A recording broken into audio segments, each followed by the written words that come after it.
স্বাগত জানাই তোমাদের শিক্ষা দর্পণ চ্যানেলে। আজকের আলোচ্য বিষয় মানসিক ব্যাধির শ্রেণীবিভাগ। এই যে মানসিক ব্যাধির শ্রেণীবিভাগের মধ্যে আজকে আমরা DSM-5 মানসিক ব্যাধির যে শ্রেণীবিভাগ করেছে সেগুলো নিয়ে আলোচনা করব। তার সঙ্গে সঙ্গে মানসিক স্বাস্থ্যের যে সমস্ত MCQ টাইপের কোশ্চেন হতে পারে সেগুলো নিয়ে আলোচনা করব।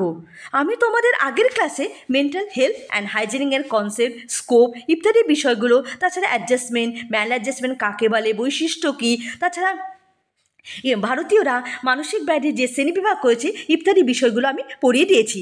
তোমরা যদি না দেখে থাকো প্লেলিস্ট থেকে দেখে নিতে পারো। তাছাড়া ডেসক্রিপশন বক্সে লিঙ্ক দিয়ে দেবো, সেখান থেকেও দেখে নিতে পারো। আর আমার ক্লাস যদি তোমাদের ভালো লেগে থাকে চ্যানেলটা লাইক, শেয়ার এবং সাবস্ক্রাইব করতে ভুলবে না, এবং পাশে থাকা বেল আইকনটি প্রেস করে দেবে। তাহলে আমি কোনো ভিডিও আপলোড করলে সবার আগে তোমাদের কাছে পৌঁছাবে। তাহলে শুরু করা যাক আজকে মানসিক ব্যাধির শ্রেণীবিভাগ। ভিডিওটা স্কিপ না করে পুরো ভিডিওটা দেখার অনুরোধ রইল। আশা করি তোমাদের ভালো লাগবে। দেখো এখানে দেখছে এই যে মানসিক ব্যাধির যে শ্রেণীবিভাগ করেছে এই শ্রেণীবিভাগকে 3 ভাগে ভাগ করেছে। একটা হলো ICD-10, একটা হলো ইন্ডিয়ান ক্লাসিফিকেশন, আর একটা হলো DSM-5।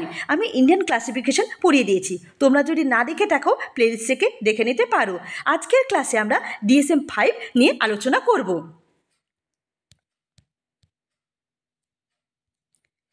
DSM মানে কি? DSM হলো diagnostic statistic manual of mental disorder. এই DSM-এর ফুল ফর্মটা ভালো করে মনে রাখবে, অনেক সময় পরীক্ষায় দিতে পারে। এই যে DSM-টা কে দিয়েছে? আমেরিকান সাইকিয়াট্রিস্ট অ্যাসোসিয়েশন প্রকাশিত করেছিলেন DSM-5। এখানে 250টি মানসিক ব্যাধির কথা উল্লেখ রয়েছে। DSM-1 কবে প্রকাশিত হয়েছিল? 1952 সালে DSM-1 প্রকাশিত হয়েছিল। এই যে DSM-5 একটা নিউ এডিশন, এটা প্রকাশ হয়েছিল 2013 সালে। এই DSM-5টা প্রকাশিত হয়েছে। তাহলে DSM-টা কী জিনিস? DSM হলো একটা বই যেখানে মানসিক ব্যাধির বিভিন্ন রোগগুলো সম্পর্কে লেখা আছে এবং কীভাবে তাকে ডায়াগনোস করা হয় ইত্যাদি বিষয়গুলো লেখা আছে। আর DSM-টাকে পাবলিশ কে করেছিল? আমেরিকান সাইকিয়াট্রিস্ট অ্যাসোসিয়েশন DSM-কে পাবলিশ করেছিল। DSM বিভিন্নভাবে মানে বই পাবলিশ হয়েছিল। এর মধ্যে নিউ এডিশন হলো DSM-5। আর DSM-1 প্রথম প্রকাশিত কত সালে হয়েছিল? 1952 সালে। এই যে মনস্তত্ত্ববিদদের DSM মানে মানসিক রোগের বই প্রকাশ করার কেন প্রয়োজন ছিল? তারা প্রথম বিশ্বযুদ্ধের সময় মানুষের যে রোগ দেখা ছিল সেটাকে 2 ভাগে ভাগ করেছিল, 2টো ক্যাটাগরিতে ভাগ করেছিল। একটা হলো নিউরোসিস আর একটা হলো সাইকোসিস। তাহলে আমরা জেনেছি নিউরোসিস কি, সাইকোসিস কি। নিউরোসিস হলো যে সমস্ত ব্যক্তি সাইকোলজিক্যাল সমস্যা আছে কিন্তু বাস্তবের সঙ্গে যুক্ত, অর্থাৎ মানুষের মধ্যে বিহেভিয়ার, থট এবং অ্যাওয়ারনেসের সঙ্গে যুক্ত থাকে, তাকে বলা হয় নিউরোসিস। নিউরোসিসগ্রস্ত ব্যক্তির লক্ষ্য হলো হাত পা মাথা যন্ত্রণা অনুভব করা। তাহলে নিউরোসিস কি? নিউরোসিস হলো যে সমস্ত ব্যক্তি মানসিক সমস্যা আছে কিন্তু তারা সমাজের সঙ্গে যুক্ত, সমাজের আচার আচরণ, চিন্তা মানে সব কিছু সমাজের নিয়ম নীতি মেনে তারা মানে বসবাস করে, একে বলা হয় নিউরোসিস। নিউরোসিসের মানে লক্ষণগুলো কি? হাত পা মাথা যন্ত্রণা অনুভব করে, এগুলো হলো নিউরোসিস। আর সাইকোসিস কি? সাইকোসিস হলো যে সমস্ত ব্যক্তির মনে সাইকোলজিক্যাল সমস্যা আছে কিন্তু এই সমস্ত ব্যক্তি রিয়ালিটি থেকে আলাদা, অর্থাৎ তাদের মধ্যে থট, বিহেভিয়ার অ্যান্ড অ্যাওয়ারনেস বিচ্ছিন্ন থাকে, তাকে বলা হয় সাইকোসিস। সাইকোসিস কি? সাইকোসিস হলো ব্যক্তির মধ্যে সমস্যা আছে কিন্তু তারা সমাজ থেকে সম্পূর্ণ বিচ্ছিন্ন হয়ে পড়ে, এই সমস্ত ব্যক্তিকে বলা হয় সাইকোসিস।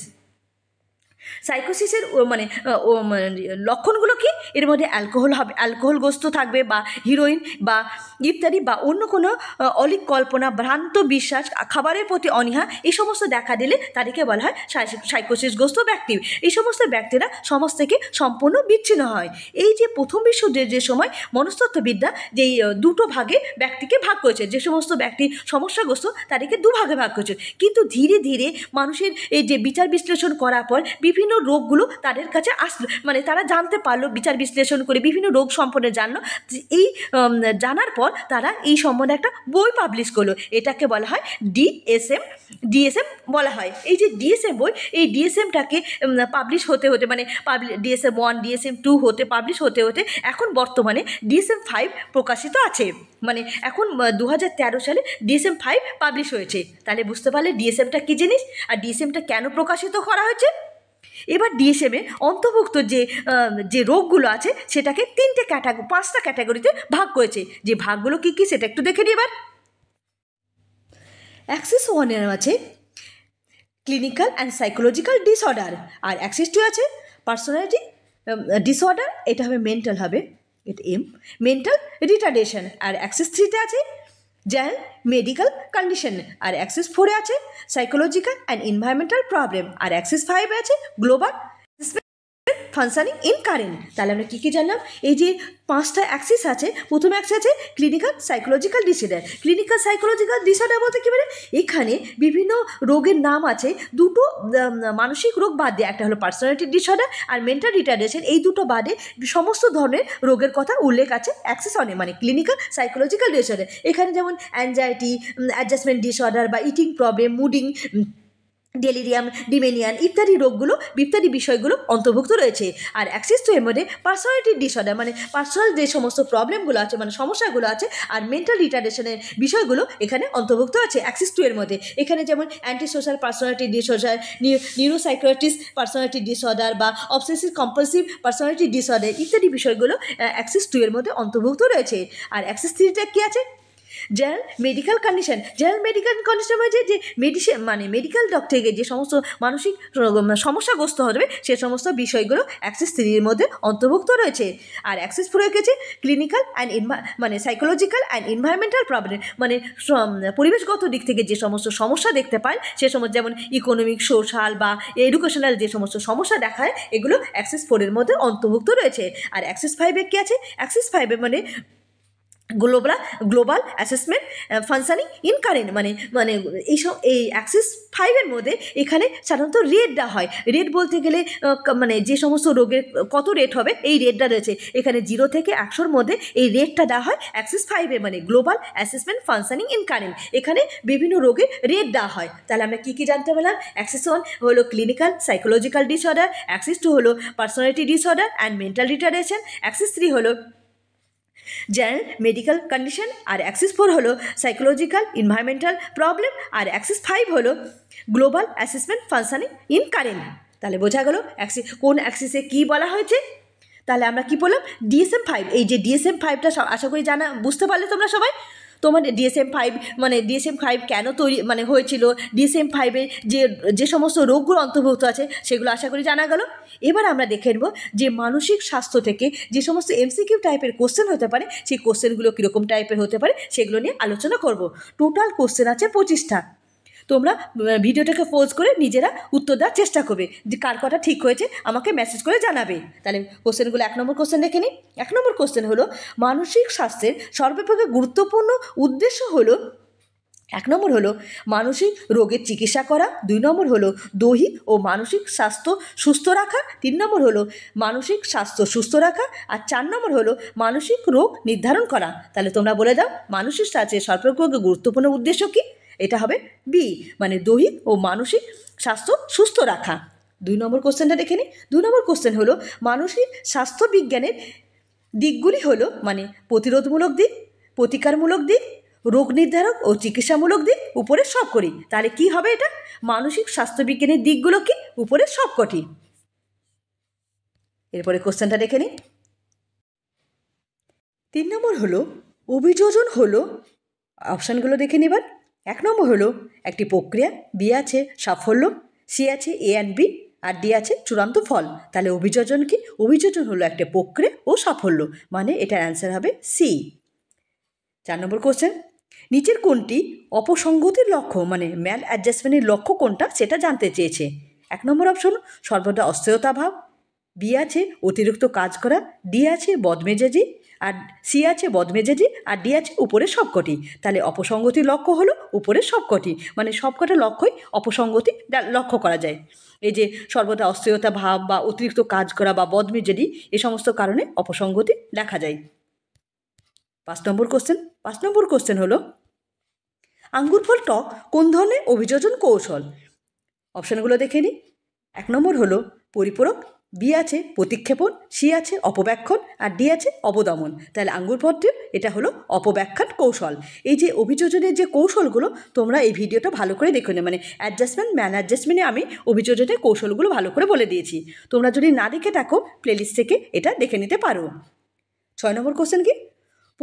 প্রতিরক্ষার কৌশল। প্রতিরক্ষার কৌশলগুলি হলো এক নম্বর অপশান হলো ব্যক্তিগত, বি আছে সার্বজনীন, আর সি আছে ব্যক্তিগত তবে সার্বজনিকতা লক্ষ্য করা যায়, আর ডি আছে নির্ভর করে পরিস্থিতির উপর। তাহলে প্রতিরক্ষার কৌশল কি?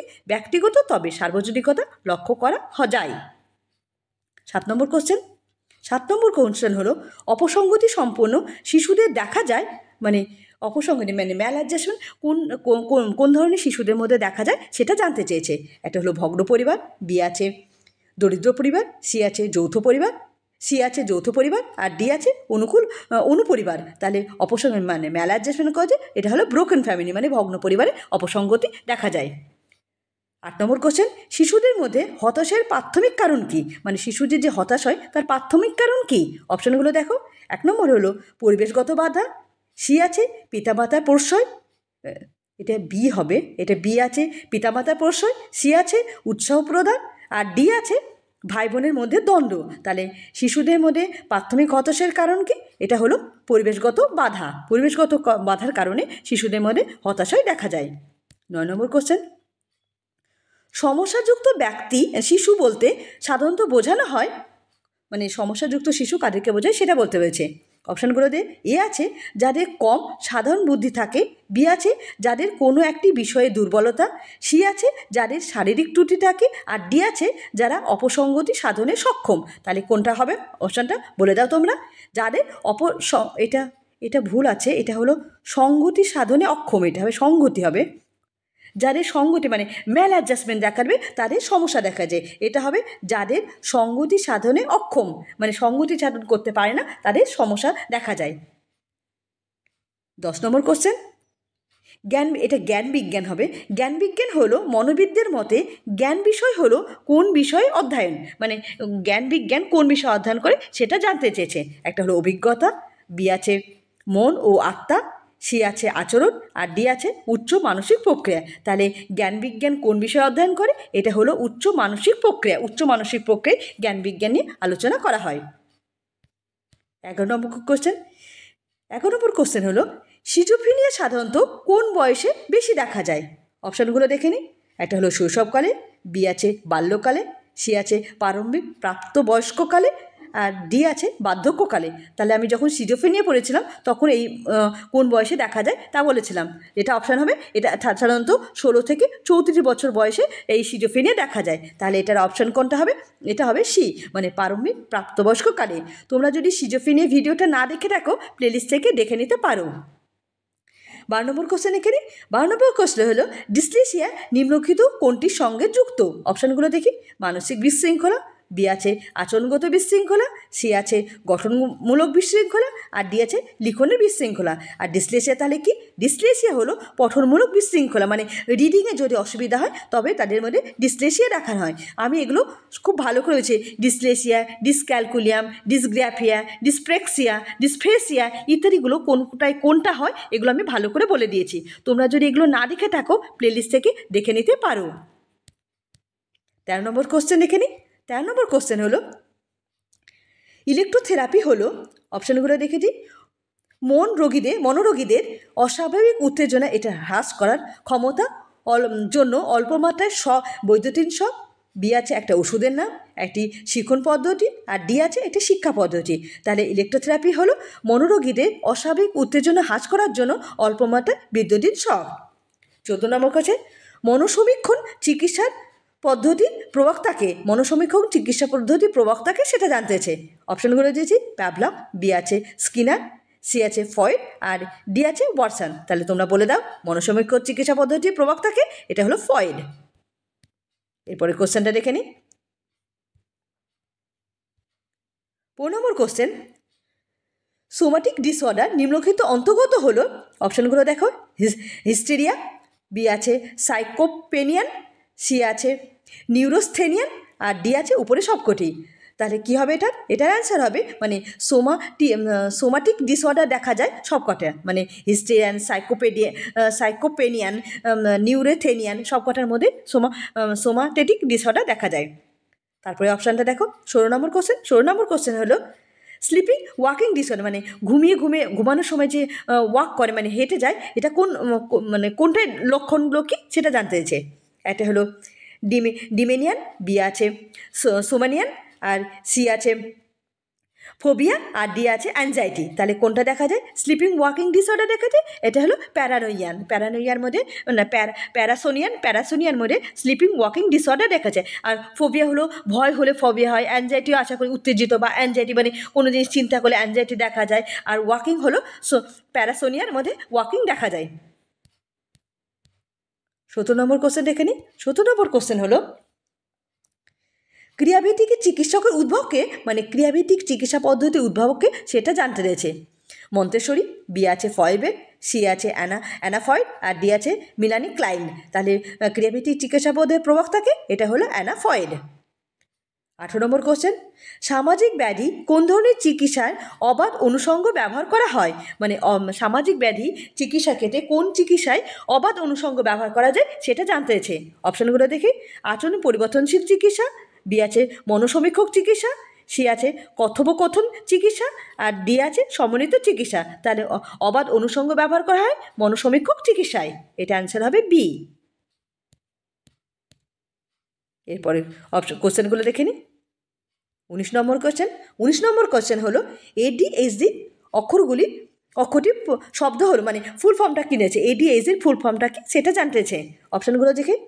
1 নম্বর অপশান হলো attention deficit hypo disorder, B আছে attention deficit hyper disorder, C আছে attention deficient hyper active disorder, আর ডি আছে অ্যাটেনশন ডেফিশিয়েন্ট হাইপো ডিসঅর্ডার। তাহলে ADHDর ফুল ফর্ম কি? Attention deficient hyper active disorder. এটা অনেক সময় পরীক্ষাতে পড়ে, ADHDর ফুল ফর্ম কি? Attention deficient hyper active disorder. 20 নম্বর কোশ্চেন, নিচের কোনটি আচরণগত বৈকল্যের মধ্যে অন্তর্ভুক্ত? মানে আচরণগত বৈকল্যের অন্তর্ভুক্ত কোন বিষয়টি সেটা জানতে চেয়েছে। অপশানগুলো আছে বুলিমিয়া, নিদ্রামন্দতা, সি আছে চুরি করা, আর ডি আছে অমনোযোগী চঞ্চল শিশু। তাহলে বৈকল্যিক দেখা যায় কি? এটা হলো চুরি করা। আর বুলিমিয়া কি? বুলিমিয়া হলো কোনো ব্যক্তি যদি অতিরিক্ত অস্বাভাবিক খাওয়া দাওয়া করে তখন তাকে বলে এই যে এটা মানসিক রোগ, তখন তাকে বলা হয় বুলিমিয়া। বুলিমিয়া হলো কোনো ব্যক্তি অতিরিক্ত বেশি যদি খায় তখন তাদেরকে বলা হয় বুলিমিয়া হয়েছে, এরকম ধরা হয়, এটা হলো বুলিমিয়া। এরপরে কোশ্চেনটা দেখেছি 21 নম্বর কোশ্চেন। 21 নম্বর কোশ্চেন হলো একজন ছাত্র দ্বাদশ শ্রেণীর চূড়ান্ত পরীক্ষার জন্য প্রস্তুত নিচ্ছে, তার নিকটবর্তী বন্ধু এসে জনপ্রিয় সিনেমা দেখার জন্য অনুরোধ করেছে। এই অবস্থায় ছাত্রদের মধ্যে যে দ্বন্দ্ব দেখা যায় তা হলো, মানে ছাত্রদের মধ্যে যে একজন ছাত্র পড়াশোনা করছে, তার বন্ধু এসে তার সিনেমা দেখাচ্ছে, তখন যে দ্বন্দ্ব দেখা যায় সেটাকে কি বলে সেটা বলতে হয়েছে। এটা হলো অভিযোজন পরিহাসমূলক, এটা হলো অভিগমন। প্রথম কাটা হলো অভিগমন পরিহাসমূলক, বি আছে অভিগমনমূলক, সি আছে পরিহাসমূলক, আর ডি আছে অভিগমন পরিহাসমূলক। তাহলে এটার অ্যান্সার কী হবে? এটা হলো অভিগমনমূলক, এটা অ্যান্সার হবে বি। 22 নম্বর কোশ্চেন, অপসঙ্গতিমূলক আচরণ প্রতিকারের জন্য শিক্ষকের কী করণীয়? অপশানগুলো দেখে নিই। শিক্ষার্থীদের অপসঙ্গতিমূলক আচরণ নির্দিষ্ট দৃষ্টিকোণ দিয়ে বিচার করা, বি ছিল শিক্ষার্থীদের সঙ্গে সেই বিষয়ে কথা বলা, সি আছে পিতামাতার সঙ্গে কথা বলা, আর ডি আছে উপরে সবকটি। তাহলে অপসঙ্গতিমূলক আচরণ প্রতিকারের জন্য শিক্ষকের করণীয় কি? উপরে সবকটি। 23 নম্বর কোশ্চেন, অন্তর্দণ্ড হলো আচরণী বিশৃঙ্খলা, বি আছে অদক্ষতা, সি আছে লক্ষ্য স্থিরকরণে উপযুক্ত পেশনার অভাব, আর ডি আছে নিরাপত্তাহীনতার অনুভব করা। তাহলে অন্তর্দণ্ডের লক্ষ্য কি? অন্তর্দণ্ডের লক্ষ্য হলো লক্ষ্য স্থিরকরণে উপযুক্ত পেশনার অভাব, এটার অ্যান্সার হবে সি। 24 নম্বর প্রশ্নটি হলো মানসিক স্বাস্থ্যের জনক হলেন, অপশানগুলো দেখে নিই, মানে মানসিক স্বাস্থ্যের জনক কি? অপশানগুলো দেখে নিই। ক্লিফোর্ড ডাব্লিউ বিয়ার্স, বি আছে ক্লিফোর্ড জন হ্যারিসন, সি আছে ক্লিফোর্ড কে স্কিনার, আর ডি আছে ক্লিফোর্ড আর ওয়ার্দি মাইয়ার। তাহলে কি মানসিক স্বাস্থ্যের জনক কি? ক্লিফোর্ড ডাব্লিউ বিয়ার্ড, এটা অ্যান্সার হবে এ।